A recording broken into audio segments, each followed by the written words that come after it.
इस वक्त एक बड़ी खबर आ रही है जो इसी से जुड़ी हुई है। उत्तराखंड में घोड़े की टूटी टांग को लेकर राजनीतिक घमासान मचा हुआ है और अब जो खबर आ रही है उसके मुताबिक उत्तराखंड में कांग्रेस की सरकार खतरे में है, क्योंकि कांग्रेस के 12 विधायक क्रॉस वोटिंग कर सकते हैं। यानी कि अगर क्रॉस वोटिंग की तो विपक्ष के साथ खड़े दिखेंगे तो क्या सरकार गिर जाएगी। आपके संवाददाता विकास हमारे साथ जुड़ गए हैं।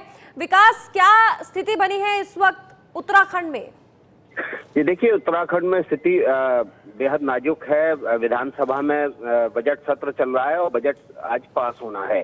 कांग्रेस के तकरीबन 12 विधायक बीजेपी के विपक्षी नेता और प्रदेश अध्यक्ष अजय भट्ट के संपर्क में पिछले 4 महीने से हैं। जिस दौरान बिहार विधानसभा के चुनाव चल रहे थे उस दौरान ये बैठकें भी दिल्ली में 8 विधायकों की बैठक अजय भट्ट के साथ हुई थी और ये सभी विधायक हरीश रावत से बेहद असंतुष्ट चल रहे हैं। लेकिन अब ये मौका मिला है बीजेपी को, जब बजट सत्र है उत्तराखंड का और उसमें बजट पास होना है। ये मनी बिल है, अगर ये पास नहीं हो पाता है और सरकार सदन में बजट पास नहीं करा पाती है तो सरकार को नैतिक आधार पर इस्तीफा देना होता है, क्योंकि सरकार बहुमत अपना सदन में खो चुकी होती है। ये 12 जो विधायक हैं, ये हो सकता है कि बजट सत्र के दौरान जब बजट के खिलाफ वोट करें और उसके बाद। लेकिन विकास, क्योंकि अभी कांग्रेस की ही सरकार है तो ऐसे में सरकार गिराने का क्या फायदा होगा? जी देखिए, बीजेपी को जब से उत्तराखंड में सरकार बनी थी सबसे पहले कांग्रेस की, उसके बाद पहला झटका बीजेपी को कांग्रेस ने दिया था और बीजेपी के सितारगंज से विधायक थे, उन्होंने अपनी सीट से इस्तीफा दे दिया था और कांग्रेस के तत्कालीन मुख्यमंत्री सुशील बहुगुणा चुनाव लड़े थे। तब से बीजेपी को ये फांस उनके गले में अटकी हुई थी कि उनके एक विधायक से इस्तीफा दिला के सीट खाली कराई गई और इसका राजनीतिक बदला बीजेपी को लेना है। इसी के तहत बीजेपी के तमाम नेता बीच बीच में कार्रवाई में लगे रहे। जिस समय सुशील बहुगुणा को मुख्यमंत्री पद से हटाया गया था उस दौरान भी कोशिश हुई थी कि किसी तरह से बीजेपी वहां पर। आपको रोकना चाहूंगी विकास में, मुझे माफ कीजिएगा। इस वक्त उत्तराखंड के कांग्रेस अध्यक्ष हमारे साथ जुड़ गए हैं। सर, ये जो खबर सामने आ रही है किशोर उपाध्याय जी की क्रॉस वोटिंग हो सकती है, आपसे जानकारी चाहेंगे इस बारे में। भारतीय जनता पार्टी ने 4 बार गंभीर कोशिशें की यहाँ सरकार गिराने की, और मैंने कुछ दिन पहले भी कहा था कि वो प्रलोभन से और कई तरीकों से जो है सरकार गिराने की कोशिश कर रहे हैं। जिस तरह से उन्होंने बिहार में किया, अरुणाचल में किया, अब उत्तराखंड उनके टारगेट पर है।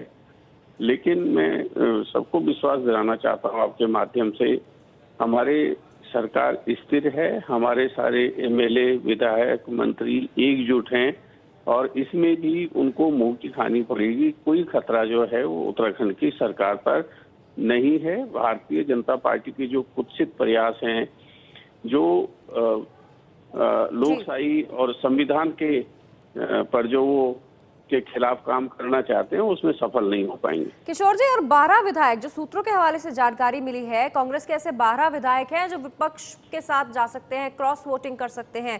ये जो 12 विधायक है, जो आंकड़ा सामने आ रहा है, इसकी कोई जानकारी है आपके पास? नहीं, इसी से आपको समझ लेना चाहिए कि जिस तरह से वो कह रहे हैं भारतीय जनता पार्टी, कोई भी अगर कोई इस तरह का राजनीतिक षड्यंत्र करता है तो वो कभी नहीं कहता कि कोई हमारे संपर्क में है।